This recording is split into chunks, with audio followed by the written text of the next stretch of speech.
டெல்லியில் நகரத்தின் அருகே ஒரு சிறிய கிராமம் இருந்தது. கிராமத்திற்கு வெளியே நெடுஞ்சாலையின் ஓரத்தில் ஒவ்வொரு மாலையும் சோளம் விற்பவர்களின் நீண்ட வரிசை இருக்கும்.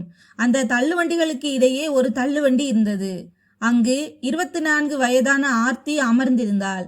காலையில் அவள் வீட்டிலிருந்து புறப்படும் போது அவளுடைய முகம் மிகவும் சுத்தமாகவும் பொலிவாகவும் இருக்கும். ஆனால் மாலைக்குள் அடுப்பின் புகையினாலும் சாம்பலினாலும் அவளுடைய முகம் கருத்து போய்விடும். வழியில் செல்வோர் அவளை வெறும் ஒரு ஏழை சோளம் விற்கும் பெண்ணாக மட்டுமே நினைத்தனர். இந்த பெண் ஒரு காலத்தில் பெரிய கனவுகளை கண்டவள் என்பது யாருக்கும் தெரிந்திருக்கவில்லை. அவள் ஒவ்வொரு வாடிக்கையாளருக்கும் புன்னகையுடன் சோளத்தை கொடுத்தாள். பணத்தை பத்திரமாக டப்பாவில் வைத்துவிட்டு அடுத்த வாடிக்கையாளரை நோக்கி பார்ப்பாள். அவளுக்கு ஒவ்வொரு நாளும் ஒரு புதிய போராட்டமாக இருந்தது. அந்த தள்ளுவண்டியிலிருந்துதான் வீட்டிற்கான மளிகை பொருட்கள் வந்தன. தந்தையின் மருந்துகள் வாங்கப்பட்டன மற்றும் தம்பி தங்கைகளின் நோட்டு புத்தகங்களும் வாங்கப்பட்டன. தன் துயரங்களை அவள் ஒருபோதும் யாருடைய முன்னிலையிலும் காட்டியதில்லை. ஒரு நாள் தள்ளுவண்டி வைக்கவில்லை என்றாலும் இரவில் அடுப்பு எரிவது கடினமாகிவிடும் என்பது மட்டுமே அவளுக்கு தெரிந்திருந்தது. ஆர்த்தியின் தந்தை ஹரிராம் கிராமமாக சென்று பழைய இரும்பு பிளாஸ்டிக் பொருட்களை வாங்கும் வேலையை செய்து வந்தார். வருமானம் மிக அதிகமாக இல்லை என்றாலும் நேர்மையான முறையில் குடும்பம் நடந்து வந்தது. அவருடைய மனைவி சரோஜா முழு குடும்பத்தையும் கவனித்து கொண்டார். ஆர்த்தி தான் மூத்த வாரிசு. அவளுக்கு பிறகு 2 தம்பிகளும் ஒரு தங்கையும் இருந்தனர். வறுமை இருக்கத்தான் செய்தது. ஆனால் ஹரிராம் தன் மகளின் படிப்பை ஒருபோதும் நிறுத்தவில்லை. ஆர்த்தியும் படிப்பதில் மிகவும் சுட்டியாக இருந்தாள். அவள் எப்போதும் நல்ல மதிப்பெண்களுடன் படித்து வந்தாள்.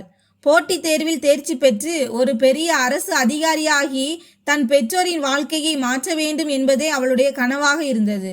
அடுத்து என்ன செய்ய போகிறாய் என்று யாராவது அவளிடம் கேட்கும் போதெல்லாம் அவள் புன்னகையுடன் கூறுவாள், எந்த நாளில் எனக்கு வேலை கிடைக்கிறதோ அந்த நாளிலிருந்து அப்பா இந்த பழைய இரும்பு மூட்டையை தூக்க வேண்டி இருக்காது. இதை கேட்கும்போது ஹரிராமின் கண்களில் ஒரு பிரகாசம் தோன்றும். ஆனால் அவர்களுக்கு தங்கள் பாக்கெட்டின் பணத்தின் சூழ்நிலையும் தெரிந்திருந்தது. இருந்தாலும் அவர்கள் தன் மகளின் கனவுகளை ஒருபோதும் கேலி செய்ததில்லை. கடின உழைப்பை நம்பும் மனிதன் ஒரு நாள் கண்டிப்பாக வெற்றி அடைவான் என்ற நம்பிக்கை அவருக்கு இருந்தது. அதே கிராமத்தில் தீனநாத் என்றொரு பழைய இரும்பு வியாபாரி இருந்தார். அவர் ஹரிராமிடமிருந்து பொருட்களை வாங்கி அதை நகரின் பெரிய வியாபாரியான விக்ரம் சேட்டிற்கு விற்று வந்தார். பல வருடங்களாக இருவருக்கும் இடையே இந்த வியாபாரம் நடந்து வந்தது. ஒரு நாள் தீனநாத்தின் மகனுக்கு திருமணம் நிச்சயமாகியது. அந்த மகிழ்ச்சியில் அவர் விக்ரம் சேட்டிற்கு அழைப்பு அனுப்பி வைத்தார். இவ்வளவு பெரிய மனிதர் கிராமத்திற்கு வருவார் என்று அவர் எதிர்பார்க்கவில்லை. ஆனால் சில நாட்களுக்கு பிறகு விக்ரம் சேட்டிடமிருந்து அழைப்பு வந்தது. அவர், நான் என் மனைவி மற்றும் மகளுடன் திருமணத்திற்கு நிச்சயமாக வருவேன் என்று கூறினார். இதை கேட்டதும் தீனநாத் பதற்றமடைந்தார். கிராமத்தில் நல்ல விடுதிகள், ஹோட்டல் எதுவும் இல்லை. இவ்வளவு பெரிய விருந்தினர்களை எங்கே தங்க வைப்பது என்று யோசித்து அவர் கவலையடைந்தார். அவர் தன் கவலையை ஹரிராமிடம் தெரிவித்தார். ஹரிராம் உடனே, என் வீட்டிற்கு அருகில் 2 புதிய அறைகள் கட்டப்பட்டுள்ளன. உங்களுக்கு சரியென்று தோன்றினால் சேட் அவர்கள் அங்கே தங்கிக் கொள்ளட்டும் என்றார். தீனநாத்திற்கு ஒரு பெரிய நிம்மதி கிடைத்தது போல இருந்தது. இருவரும் சேர்ந்து அறைகளை சுத்தம் செய்ய ஏற்பாடு செய்தனர். புதிய படுக்கைகளை வாங்கினர் மற்றும் விருந்தினர்களை வரவேற்பதற்கான ஏற்பாடுகளை தொடங்கினர். ஆர்த்திக்கு இந்த விஷயம் தெரிந்ததும் அவளும் முழு பொறுப்பையும் தன்மேல் ஏற்றுக்கொண்டாள். அவள் எல்லாவற்றிற்கும் முன்பாக அந்த 2 அறைகளையும் சுத்தம் செய்தாள். பின்னர் தன் தாயுடன் சேர்ந்து படுக்கைகளை விரித்தாள். சமையலறை பொருட்களை சரி செய்து விருந்தினர்களுக்கான ஒவ்வொரு சிறிய மற்றும் பெரிய விஷயங்களையும் தயார் செய்ய தொடங்கினாள். அவளுடைய மனதில் ஒரே ஒரு எண்ணம் தான் இருந்தது. வீட்டிற்கு வரும் விருந்தினர்கள் யாரும் தாங்கள் ஒரு ஏழை குடும்பத்தின் வீட்டில் தங்கியிருக்கிறோம் என்பதை ஒருபோதும் உணரக்கூடாது என்பதுதான் அது. அவள் தன் தாயிடம் மீண்டும் மீண்டும், விருந்தினர்கள் கடவுளுக்கு சமமானவர்கள், நம்மிடம் எவ்வளவு இருக்கிறதோ அதை கொண்டு மனதார உபசரிப்போம் என்று கூறுவாள். கிராமத்து பெண்கள் அவளுடைய புத்திசாலித்தனத்தை பாராட்டினர். திருமண நாள் நெருங்க கிராமம் முழுவதும் ஒரே ஒரு பேச்சுத்தான் இருந்தது. டெல்லியிலிருந்து ஒரு பெரிய சேட் தன் குடும்பத்துடன் வரப்போகிறார் என்பதுதான் அது. குழந்தைகள் சாலையையே பார்த்து கொண்டிருந்தனர். பெரியவர்கள் ஏற்பாடுகளில் மூழ்கி இருந்தனர். அங்கே ஆர்த்தி சோர்வடையாமல் ஒவ்வொரு வேலையையும் கவனித்து வந்தாள். இந்த திருமணம் தன் வாழ்க்கையின் திசையையே மாற்றப் போகிறது என்பது பற்றி அவளுக்கு சற்றும் யூகம் இருக்கவில்லை. அடுத்த நாள் மதியத்திற்கு பிறகு கிராமத்து சாலையில் 2 பளபளப்பான கார்கள் வந்து நின்றன. ஒரு கருப்பு நிற SUV கார், அதற்கு பின்னால் ஒரு வெள்ளை நிற சொகுசு கார். முழு கிராம மக்களும் அவற்றை வேடிக்கை பார்க்க கூடினர். கார்களில் இருந்து விக்ரம் சேட், அவருடைய மனைவி பவிதா மற்றும் மகள் ரியா ஆகியோர் இறங்கினர். கிராம மக்கள் அவர்களை உற்சாகத்துடன் வரவேற்றனர். ஹரிராம் அவர்களை தன் வீட்டிற்கு அருகில் கட்டப்பட்டிருந்த அறைகளுக்கு அழைத்து சென்றார். ஆர்த்தி ஏற்கனவே வாசலில் நின்று கொண்டிருந்தாள். அவள் புன்னகையுடன் அவர்களை வரவேற்றாள். தண்ணீர் கொடுத்து பொருட்களையும் உள்ளே வைக்க உதவினாள். சிறிது நேரத்திற்கு பிறகு அவள் தன் கைகளாலேயே சுட சுட தேநீரும் பக்கோடாவும் செய்து கொண்டு வந்தாள். பவிதா தேநீரின் முதல் மடக்கை குடித்ததுமே புன்னகையுடன், இவ்வளவு பாசத்தோடு நம் சொந்த பந்தங்கள் கூட நம்மை வரவேற்பதில்லை என்றார். ஆர்த்தி லேசாக புன்னகைத்துவிட்டு அமைதியாக அடுத்த தேவைகளை பூர்த்தி செய்யும் வேளையில் இறங்கினாள். அவள் ஒவ்வொரு சிறிய விஷயத்தையும் கவனித்துக் கொண்டிருந்தாள்.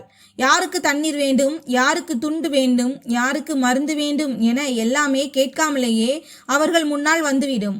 அவளுடைய இந்த நன்னடத்தை முதல் நாளிலேயே அவர்கள் மூவரின் மனதையும் வென்றுவிட்டது.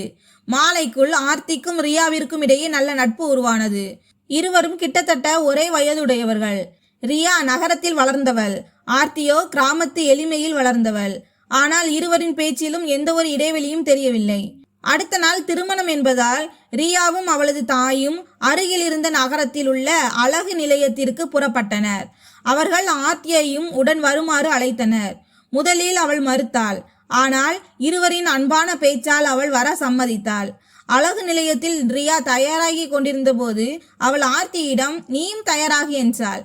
ஆர்த்தி புன்னகையுடன், எனக்கு இதில் பழக்கமில்லை என்று பதிலளித்தாள். ஆனால் அந்த தாயும் மகளும் அவளுடைய பேச்சை கேட்கவே இல்லை. லேசான மேக்கப் செய்து தலைமுடியை சீரமைத்து ரியா தன் புதிய ஆடை ஒன்றையும் அவளுக்கு உடுத்துவதற்காக கொடுத்தாள். ஆர்த்தி மீண்டும் மீண்டும் மறுத்து கொண்டே இருந்தாள். ஆனால் இறுதியில் அவர்களின் பிடிவாதத்திற்கு இணங்கினாள். அவள் தயாராகி கண்ணாடியின் முன்னால் நின்றபோது சில நொடிகள் அவளாலேயே அவளை அடையாளம் கண்டு கொள்ள முடியவில்லை. பவிதாவின் பார்வை அவள் மீது விழுந்தபோது அவர் புன்னகையுடன், மகளே, எளிமையிலும் இவ்வளவு அழகு இருக்கும் என்பதை இன்றுதான் முதல் முறையாக உணர்கிறேன் என்றார். இரவில் திருமண விழா தொடங்கியது. விருந்தினர்களின் கூட்டம் அதிகரித்து கொண்டே இருந்தது. ஆனால் ஆர்த்தியின் முழு கவனமும் தன் விருந்தினர்கள் மீதே இருந்தது. அவள் தன் கைகளாலேயே உணவை பரிமாறினாள். ஏதேனும் பொருள் தேவையா என்று மீண்டும் மீண்டும் கேட்டுக்கொண்டே இருந்தாள். விக்ரம் சேட் பலமுறை அவளை அமருமாறு கூறினார். ஆனால் அவள் ஒவ்வொரு முறையும், முதலில் நீங்கள் நிம்மதியாக சாப்பிடுங்கள், நான் பிறகு சாப்பிட்டுக் கொள்கிறேன் என்றுதான் கூறினாள். அவளுடைய பேச்சில் எந்த போலித்தனமும் இல்லை. அவள் எதை செய்தாலும் மனதார செய்தாள். திருமண சடங்குகள் அனைத்தும் முடிந்த பிறகு விக்ரம் சேட் ஹரிராமிடம், உங்கள் மகள் மிகவும் தனித்துவமானவள், படித்தவளாகவும் இருக்கிறாள், புத்திசாலியாகவும் இருக்கிறாள், எல்லாவற்றிற்கும் மேலாக இவளுடைய வளர்ப்பு மிகவும் நன்றாக இருக்கிறது என்றார். ஹரிராம் புன்னகைத்து கொண்டே, ஏழை மனிதனிடம் கொடுப்பதற்கு பணம் இருப்பதில்லை ஐயா, அதனால் நாங்கள் எங்கள் குழந்தைகளுக்கு நல்ல குணங்களை மட்டுமே கொடுக்க முயற்சி செய்கிறோம் என்று மட்டும் கூறினார். இந்த வார்த்தையை கேட்ட விக்ரம் சேட் சில நொடிகள் அமைதியாக இருந்தார். ஒருவேளை இந்த வார்த்தை அவருடைய மனதின் ஏதோ ஒரு மூலையில் ஆழமாக பதிந்திருக்கலாம். அடுத்த நாள் விடைபெறும் நேரம் வந்தது. கிராமத்து மக்கள் பலர் அவர்களை வழியனுப்ப வெளியே வரை வந்தனர். ஆர்த்தியும் அங்கேயே நின்றிருந்தாள். ரியா காரில் ஏற போன போது திடீரென்று அவளுடைய கண்கள் கலங்கின. அவள் காரிலிருந்து இறங்கி வந்து ஆர்த்தியை அணைத்து கொண்டாள். இருவரும் எதுவும் பேசாமல் அழத் தொடங்கினர். பவிதாவும் ஆர்த்தியின் தலையில் கை வைத்து, எப்போதாவது வாய்ப்பு கிடைத்தால் எங்கள் வீட்டிற்கு நிச்சயமாக வாருங்கள் என்றார். விக்ரம் சேட் ஹரிராமுடன் கை குலுக்கி, உங்களுடைய பாசத்தை என் வாழ்நாள் முழுவதும் மறக்க மாட்டேன் என்றார். பின்னர் கார்கள் மெல்ல மெல்ல கிராமத்திலிருந்து புறப்பட்டன. கார்கள் கண்ணிலிருந்து மறையும் வரை ஆர்த்தி நீண்ட நேரம் சாலையில் நின்று கொண்டே அவை செல்வதை பார்த்து கொண்டிருந்தாள். அவள் அங்கேயே நின்றிருந்தாள். அதன் பிறகு அவள் அமைதியாக வீட்டிற்கு திரும்பினாள். மெல்ல மெல்ல கிராமத்து வாழ்க்கை மீண்டும் பழையபடி மாறத் தொடங்கியது. சில மாதங்களுக்கு பிறகு ஆர்த்தி தன் தந்தையிடம் தான் டெல்லி சென்று போட்டித் தேர்வுகளுக்கு தயாராக விரும்புவதாக கூறினாள். ஹரிராம் தன் சேமிப்பு பணம் முழுவதையும் எடுத்து அவளை படிக்க அனுப்பி வைத்தார். ஆர்த்தி இரவும் பகலும் கடினமாக உழைக்க தொடங்கினாள். முதல் முயற்சியிலேயே அவள் முதல்நிலை தேர்வு மற்றும் முதன்மை தேர்வு ஆகிய இரண்டிலும் தேர்ச்சி பெற்றாள். ஆனால் இறுதி தேர்வில் சில மதிப்பெண்கள் குறைவாக பெற்று தவறவிட்டாள். அவள் ஏமாற்றமடைந்தாள். ஆனால் உடைந்து போகவில்லை. அவள் தந்தையிடம் இன்னொரு வாய்ப்பு கேட்டாள். ஹரிராமும் யோசிக்காமல் சம்மதித்தார். இந்த முறை தன் உழைப்பிற்கு நிச்சயம் பலன் கிடைக்கும் என்று ஆர்த்திக்கு முழு நம்பிக்கை இருந்தது. ஆனால் இரண்டாவது வாய்ப்பிற்கான தயாரிப்புகள் தொடங்குவதற்கு முன்பே தன் வாழ்க்கையில் இப்படி ஒரு புயல் வீசப்போகிறது என்று அவளுக்கு எப்படி தெரிந்திருக்கும்? எப்படியோ ஆர்த்தி டெல்லியில் தங்கி இரவும் பகலும் படிக்க தொடங்கினாள். முதல் முயற்சியிலேயே அவள் இறுதி சுற்று வரை சென்றிருந்தாள். அதனால் அவளுடைய தன்னம்பிக்கை முன்பை விட மிகவும் வலுவாக இருந்தது. ஹரிராமும் எப்படியோ பணத்தை திரட்டி ஒவ்வொரு மாதமும் அவளுடைய செலவுகளுக்கு அனுப்பி வந்தார். தான் பழைய துணிகளை உடுத்து கொண்டாலும் தன் மகளின் படிப்பிற்கு எந்த குறையும் வராமல் பார்த்து கொண்டார். ஒரு நாள் மாலை ஆர்த்தி நூலகத்திலிருந்து திரும்பி கொண்டிருந்த போது அவளுடைய தம்பி அழுது கொண்டே தொலைபேசியில் அழைத்தான். அவன் பதற்றமான குரலில், அக்கா, அப்பாவிற்கு விபத்து ஏற்பட்டு விட்டது, சீக்கிரம் வீட்டிற்கு வா என்றான். இதை கேட்ட மாத்திரத்தில் ஆர்த்தியின் காலடியில் இருந்த பூமி நழுவுவது போல் இருந்தது. அவள் அன்றே இரவில் முதல் பேருந்தை பிடித்து கிராமத்திற்கு புறப்பட்டாள். இரவு முழுவதும் அவளுடைய கண்களில் உறக்கமே வரவில்லை. வழிநெடுகிலும் அவள் கடவுளிடம் எப்படியாவது தன் தந்தை குணமடைய வேண்டும் என்று மட்டுமே பிரார்த்தனை செய்து கொண்டிருந்தாள். காலையில் அவள் மருத்துவமனைக்கு சென்றபோது ஹரிராம் தீவிர சிகிச்சை பிரிவிலிருந்து சாதாரண வார்டுக்கு மாற்றப்பட்டிருந்தார். அவர் இருசக்கர வாகனத்தில் திரும்பி கொண்டிருந்த போது திடீரென்று ஒரு மாடு குறுக்கே வந்ததாக மருத்துவர்கள் கூறினர். அதை காப்பாற்ற முயன்றபோது வாகனம் வழுக்கி ஹரிராம் சாலையில் பயங்கரமாக விழுந்து விட்டார். முதுகெலும்பில் பலத்த காயம் ஏற்பட்டிருந்தது. பல நாட்கள் சிகிச்சை தொடர்ந்தது. ஆனால் இறுதியாக மருத்துவர்கள் அவர் இனி பழையபடி வேலைக்கு திரும்புவது சாத்தியமில்லை என்று தெளிவாக கூறிவிட்டனர். இதை கேட்ட ஆர்த்தியின் கண்களிலிருந்து கண்ணீர் பெருக்கெடுத்து ஓடியது. தன் வாழ்நாள் முழுவதும் கடினமாக உழைத்து குடும்பத்தை நடத்திய தந்தை இன்று கட்டிலில் படுத்த படுக்கையாக கிடந்தார். மருத்துவமனையின் கட்டணம் அதிகரித்து கொண்டே இருந்தது. வீட்டில் இருந்த கொஞ்ச நஞ்ச சேமிப்பு தீர்ந்து போனது. சில நகைகள் விற்கப்பட்டன. உறவினர்களிடம் கடன் வாங்க வேண்டியதாயிற்று. இத்தகைய சூழ்நிலையில் ஆர்த்தி யாருடனும் கலந்தாலோசிக்காமல் ஒரு முடிவை எடுத்தாள். அவள் தன் புத்தகங்களை மூட்டை கட்டி கொண்டு டெல்லியை விட்டு எப்போதும் போல வெளியேறினாள். அவளுடைய கனவு அங்கேயே நின்று போனது. ஆனால் அவள் தன் முகத்தில் ஒரு சிறு வருத்தத்தை கூட காட்டிக்கொள்ளவில்லை. வீட்டு சூழ்நிலை சரியான பிறகு நான் மீண்டும் படித்துக் கொள்கிறேன் என்று மட்டுமே அவள் கூறினாள். வீட்டிற்கு திரும்பிய பிறகு அவள் ஒவ்வொரு நாளும் ஒரு புதிய பொறுப்பை நிறைவேற்ற வேண்டியிருந்தது. காலையில் தந்தைக்கு மருந்து கொடுப்பது, அவரை தூக்கி உட்கார வைப்பது, தம்பி மற்றும் தங்கைகளை பள்ளிக்கு அனுப்புவது, வீட்டு செலவுகளை கவனிப்பது மற்றும் தாய்க்கு துணையாக நிற்பது என அனைத்தும் அவளாகவே செய்தாள். ஆனால் எல்லாவற்றையும் விட பெரிய பிரச்சனை வருமானம்தான். ஹரிராமின் வருமானம் முற்றிலும் நின்று போயிருந்தது. வீட்டில் பருப்பு குழம்பு கூட வைக்க முடியாத அளவிற்கு பல நாட்கள் கழிந்தன. அப்போது அவளுடைய தாய் சரோஜா, நான் சாலையோரத்தில் சோளம் விற்கிறேன், ஏதாவது கொஞ்சம் வருமானம் கிடைக்கும் என்றார். அடுத்த நாளே கிராமத்திலிருந்து ஒரு பழைய தள்ளுவண்டி வாங்கப்பட்டது. கடனாக சோளக்கதிர்கள் கொண்டு வரப்பட்டு சாலையோரத்தில் வேலை தொடங்கியது. ஆரம்பத்தில் சில நாட்கள் சரோஜா தள்ளுவண்டி வைத்தார். ஆனால் வீட்டில் ஹரிராமை பார்த்து கொள்ள யாரும் இல்லை. அவருக்கு எல்லா நேரமும் ஒருவரின் உதவி தேவைப்பட்டது. ஒரு நாள் மாலை ஆர்த்தி தாயின் கையை பிடித்து கொண்டு, இனி நீங்கள் வீட்டில் இருங்கள், நான் தள்ளுவண்டி கவனித்துக் கொள்கிறேன் என்றாள். தாய் எவ்வளவோ மறுத்தும் மகளின் முடிவை மாற்ற முடியவில்லை. அடுத்த நாள் முதற்கொண்டே ஆர்த்தி அதிகாலையில் சந்தைக்கு சென்றாள். புதிய சோள கதிர்களை வாங்கினாள். தள்ளுவண்டியை தள்ளிக்கொண்டு சாலை வரை கொண்டு சென்று அடுப்பை மூட்டி வாடிக்கையாளர்களுக்காக காத்திருந்தாள். மெல்ல மெல்ல இதுவே அவளுடைய அன்றாட வாழ்க்கையாக மாறியது. சுட்டரிக்கும் வெயில், மழை மற்றும் புகை ஆகியவற்றிற்கு இடையே பல மணி நேரம் நிற்பது எளிதானதாக இருக்கவில்லை. அடுப்பின் வெப்பத்தால் அவளுடைய முகம் வாடத் தொடங்கியது. புகையின் காரணமாக கண்கள் எப்போதும் சிவந்தே காணப்பட்டன. மாலைக்குள் அவளுடைய கைகள் சாம்பலாலும் கரியாலும் கருத்து போயின. பலமுறை சிலர் அவளுடைய சூழ்நிலையை கேலி செய்தனர். சில இளைஞர்கள் தேவையின்றி தள்ளுவண்டியின் அருகில் நின்று கொண்டு சிரிப்பதும் வீணான பேச்சுக்களை பேசுவதுமாக இருந்தனர். ஆனால் ஆர்த்தி எப்போதும் அமைதியாகவே இருந்தாள்.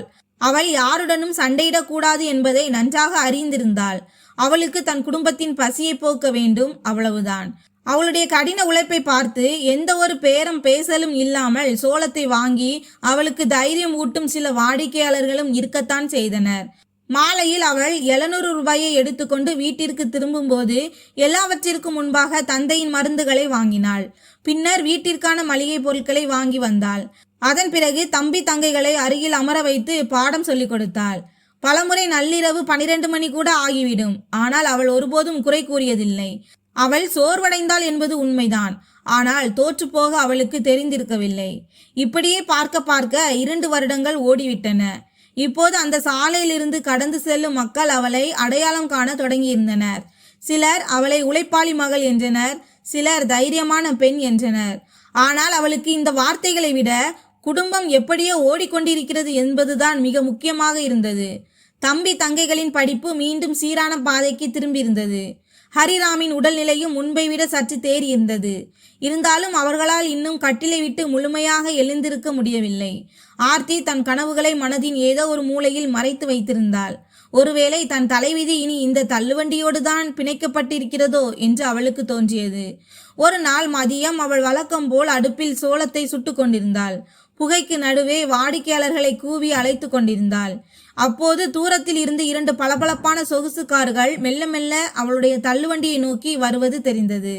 சாலையோரத்தில் அமர்ந்திருந்த மற்ற கடைக்காரர்களும் அவற்றை வேடிக்கை பார்க்க தொடங்கினர். முதல் கார் வந்து சரியாக அவளது தள்ளுவண்டியின் முன்னால் நின்றது. அதற்கு பின்னால் 2வது காரும் நின்றது. ஆர்த்தி சாதாரண வாடிக்கையாளர்கள் என்று நினைத்து தலையை நிமிர்த்தினாள். ஆனால் முதல் காரின் கதவு திறந்த உடனேயே அவளது மூச்சு நின்று போவது போல் இருந்தது. காரிலிருந்து இறங்கிய முகங்கள் அவளுக்கு மிகவும் பரிச்சயமானவையாக தெரிந்தன. அடுத்த கணமே அவளது கண்களில் பல வருடங்களுக்கு முந்தைய பழைய நினைவுகள் யாவும் தளிர்விட்டன. அடுத்த கணமே ஆர்த்தியின் கண்களிலிருந்து கண்ணீர் பெருக்கெடுத்து ஓடியது. முன்னால் நின்றவர்கள் 3 வருடங்களுக்கு முன்பு தன் வீட்டில் விருந்தினர்களாக தங்கிய போது அவள் தன் முழு மனதோடு உபசரித்த அதே மனிதர்கள்தான். விக்ரம் சேட், அவருடைய மனைவி பவிதா மற்றும் மகள் ரியா. காலம் பலவற்றையும் மாற்றியிருந்தது. ஆர்த்தியின் முகப்பொலிவு இப்போது புகையினாலும் வெயிலினாலும் மங்கி போயிருந்தது. கைகள் முன்பை விட மிகவும் சொரசொரப்பாக மாறியிருந்தன. ஆனால் அவளது முகத்தின் எளிமையும் கண்களின் பணிவும் அப்படியே தான் இருந்தன. ரியா வேகமாக அவளை நோக்கி வந்து எந்த ஒரு வார்த்தையும் பேசாமல் அவளை அணைத்து கொண்டாள். இருவரின் கண்களிலிருந்தும் கண்ணீர் நில்லாமல் வழிந்தொடியது. பவிதா அவளது தலையை வருடி கொண்டே, மகளே, நாம் மீண்டும் சந்திக்கும் போது உன்னை இந்த நிலைமையில் பார்ப்போம் என்று நாங்கள் ஒருபோதும் நினைத்து கூட பார்க்கவில்லை என்றார். ஆர்த்தியால் தன்னை தேய்ச்சி கொள்ள முடியவில்லை. அவள் அழுது கொண்டே, அத்தை, கடவுளின் விருப்பம் இப்படிதான் இருந்திருக்கிறது. இப்போது இதுதான் என் வேலை என்றாள். விக்ரம் சேட் சில நொடிகள் அமைதியாக இருந்தார். அவர், சரி, முதலில் உன்னுடைய வீட்டிற்கு செல்வோம் என்று மட்டும் கூறினார். ஆர்த்தி விறுவிறுப்பாக அடுப்பை அணைத்தாள். மீதமிருந்த சோளங்களை மூட்டையில் வைத்தாள். தள்ளுவண்டியை தள்ளி சாலையோரமாக நிறுத்தினாள். பின்னர் அருகில் இருந்த கடையில் தன் வசதிக்கேற்ப பிஸ்கட், தேயிலை, பால் மற்றும் சிறிதளவு இனிப்புகளை வாங்கினாள். கடைக்காரர் பணம் வாங்க தயங்கினார்.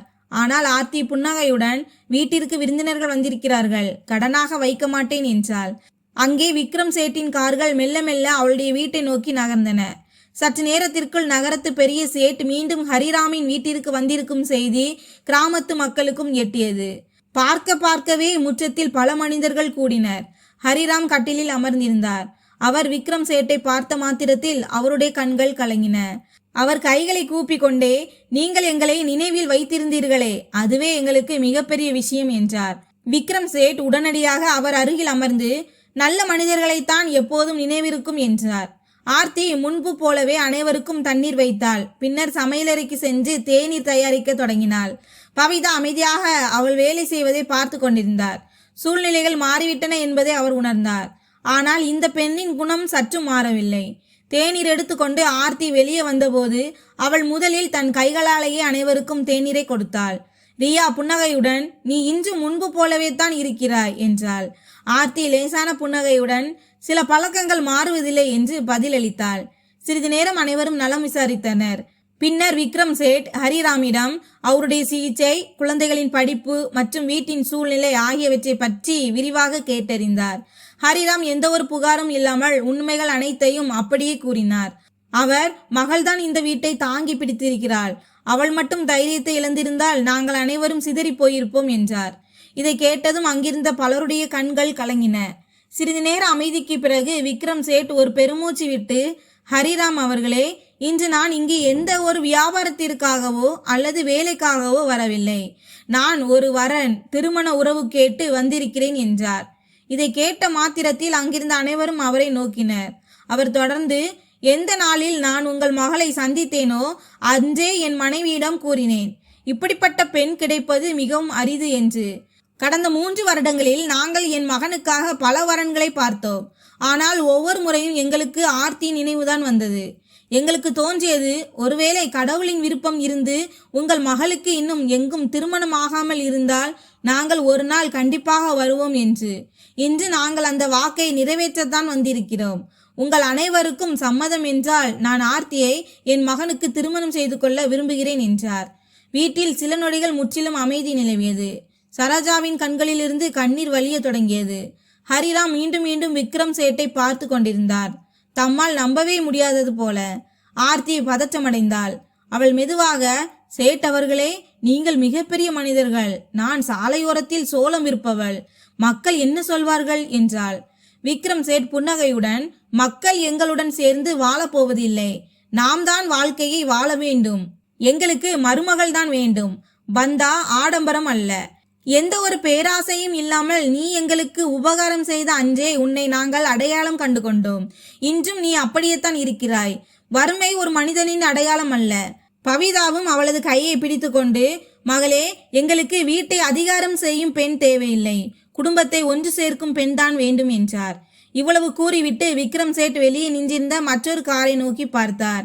அவர் புன்னகையுடன், அபிஷேக், இப்போது உள்ளே வா என்று கூப்பிட்டார். அடுத்த சில நொடிகளிலேயே சுமார் 28 வயது மதிக்கத்தக்க எளிமையான குணமுடைய ஒரு இளைஞன் உள்ளே வந்தான். அவன் முதலில் ஹரிராம் மற்றும் சரோஜாவின் கால்களை தொட்டு வணங்கினான். பின்னர் அவன் ஆர்த்தியை நோக்கி பார்த்தான். அவனுடைய முகத்தில் எந்த ஒரு அகந்தையும் இருக்கவில்லை. அவன் புன்னகையுடன், நான் உங்களை பற்றி வீட்டில் நிறைய கேள்விப்பட்டிருக்கிறேன். இன்றுதான் முதல் முறையாக சந்திக்கும் வாய்ப்பு கிடைத்தது என்றான். ஆர்த்தியும் தலைகுனிந்து வணக்கம் கூறினாள். இருவருக்கும் இடையே சில சாதாரண பேச்சுக்கள் நடந்தன.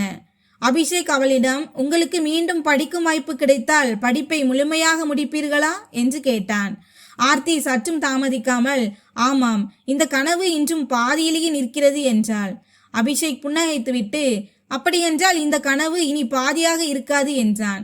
இரு குடும்பத்தினரும் எந்த ஒரு ஆடம்பரமும் இல்லாமல் தங்களுக்குள் பேசிக்கொண்டனர். கிராமத்து பெரியவர்களின் முன்னிலையில் திருமண உறவு உறுதியானது. இந்த செய்தி கிராமம் முழுவதும் காட்டுத்தீ போல பரவியது. ஒரு காலத்தில் ஆர்த்தியை வெறும் சோளம் விற்கும் பெண்ணாக மட்டுமே நினைத்தவர்கள் இன்று அவளுடைய நற்குணங்களை பற்றி பேசிக் கொண்டிருந்தனர். சில மாதங்களுக்கு பிறகு முழு கிராம மக்களின் முன்னிலையில் இருவரின் திருமணமும் நடைபெற்றது. திருமணம் மிகவும் பிரம்மாண்டமாகத்தான் இருந்தது. ஆனால் ஒவ்வொரு சடங்கிலும் பாசமும் பிணைப்பும் மிக அதிகமாக காணப்பட்டது. விடைபெறும் நேரத்தில் கிராமமே அழுது கொண்டிருந்தது. ஹரிராம் தன் மகளின் கையை பிடித்து கொண்டு, மகளே, இன்று உன்னை நினைத்து நான் முன்பை விட பெருமை கொள்கிறேன் என்றார். ஆர்த்தி தந்தையின் கால்களை தொட்டு வணங்கி, நான் என்னவாக இருந்தாலும் அதற்கு நீங்கள்தான் காரணம் என்றாள். திருமணத்திற்கு பிறகு விக்ரம் சேட் எல்லாவற்றிற்கும் முன்பாக ஹரிராமுக்கு ஒரு பெரிய மருத்துவமனையில் சிகிச்சையை தொடங்க ஏற்பாடு செய்தார். பல மாதங்கள் சிகிச்சையும் பிசியோதெரபியும் தொடர்ந்தன. மெல்ல மெல்ல ஹரிராம் வாக்கரின் உதவியுடன் நடக்க தொடங்கினார். தம்பி மற்றும் தங்கைகளின் படிப்பு செலவு முழுவதையும் விக்ரம் சேட் தன் பொறுப்பில் ஏற்றுக்கொண்டார். ஆனால் அவர்கள் அதை ஒருபோதும் உபகாரம் போல காட்டியதில்லை. அவர்கள் எப்போதும், இப்போது நாம் ஒரே குடும்பம் என்றே கூறுவார். ஒரு நாள் மாலை அபிஷேக் ஆர்த்தியின் முன்னால் போட்டி தேர்வுகளுக்கான புத்தகங்களை வைத்தான். ஆர்த்தி ஆச்சரியத்துடன், இது யாருக்காக என்று கேட்டாள். அபிஷேக் புன்னகைத்துவிட்டு, உனக்காகத்தான். திருமணத்திற்கு முன்பு உன்னுடைய கனவு இன்னும் உயிரோடு இருப்பதாக கூறினாய். என் மனைவி தன் கனவுகளோடு சமரசம் செய்து கொள்வதை நான் விரும்பவில்லை என்றான். இதை கேட்டதும் ஆர்த்தியின் கண்கள் கலங்கின. அவள் புத்தகங்களை தன்னோடு அணைத்து கொண்டாள். வாழ்க்கை தன்னிடமிருந்து எதை பறித்ததோ அதே வாழ்க்கை இன்று அதை தனக்கே திருப்பி தருவது போல அவளுக்கு தோன்றியது. காலப்போக்கில் வீட்டில் மகிழ்ச்சி திரும்பியது. ஆர்த்தி முன்பு போலவே கடினமாக உழைத்தாள். ஆனால் இந்த முறை அவளுடைய கைகளில் சோளம் சுடும் இடுக்கி இல்லை, புத்தகங்கள் இருந்தன. அவள் தன் போராட்டங்களை ஒருபோதும் மறக்கவில்லை. சாலையோரத்தில் சோளம் விற்கும் ஏதேனும் ஏழை குடும்பத்தை எப்போது பார்த்தாலும் அவர்களுக்கு நிச்சயம் உதவினாள். இக்கட்டான சூழ்நிலையில் பணத்தை விடவும் மிக முக்கியமாக தேவைப்படுவது சுயமரியாதையும் நம்பிக்கையும் தான் என்பது அவளுக்கு நன்றாக நினைவிருந்தது. ஆர்த்தியின் கதை அந்த பகுதி முழுவதற்கும் ஒரு முன்மாதிரியாக மாறியது. கடவுள் கொடுப்பதற்கு தாமதம் செய்யலாம், ஆனால் கடின உழைப்பு, நேர்மை மற்றும் நல்ல பண்புகளின் பலனை ஒருபோதும் தராமல் விடமாட்டார் என்று மக்கள் கூறினர். யார் எந்த ஒரு சுயநலமும் இல்லாமல் மற்றவர்களுக்கு சேவை செய்தாலோ அவளே ஒரு நாள் அனைவரின் இதயங்களிலும் மிகப்பெரிய செல்வமாக மாறினாள். நண்பர்களே, இந்த கதையிலிருந்து நாம் கற்றுக்கொள்ளும் பாடம் என்னவென்றால், ஒரு மனிதனின் உண்மையான அடையாளம் அவனுடைய செல்வம், அழகு அல்லது அந்தஸ்து அல்ல. மாறாக அவனுடைய நற்பண்புகள், கடின உழைப்பு மற்றும் இக்கட்டான சூழ்நிலையிலும் அவன் காட்டும் நன்னடத்தை தான். நல்ல செயல்கள் ஒருபோதும் வீண் போவதில்லை. அவற்றின் பலன் தாமதமானாலும் கண்டிப்பாக கிடைக்கும். இந்த கதையின் நோக்கம் வெறும் பொழுதுபோக்கு மட்டுமல்ல. வாழ்க்கையில் ஒரு மனிதனின் குணம், நேர்மை மற்றும் நற்பண்புகள் ஆகியவை எந்த ஒரு செல்வத்தை விடவும் மிகவும் மதிப்பு மிக்கவை என்பதை உணர்த்துவதுதான். இதயத்தை தொடும் இத்தகைய உணர்வுபூர்வமான கதைகள் உங்களுக்கு பிடித்திருந்தால் வீடியோவை லைக் செய்து சேனலை சப்ஸ்கிரைப் செய்து பெல் ஐக்கானை அழுத்துங்கள். மீண்டும் சந்திப்போம் ஒரு புதிய ஊக்கமளிக்கும் கதையுடன். அதுவரை நன்றி.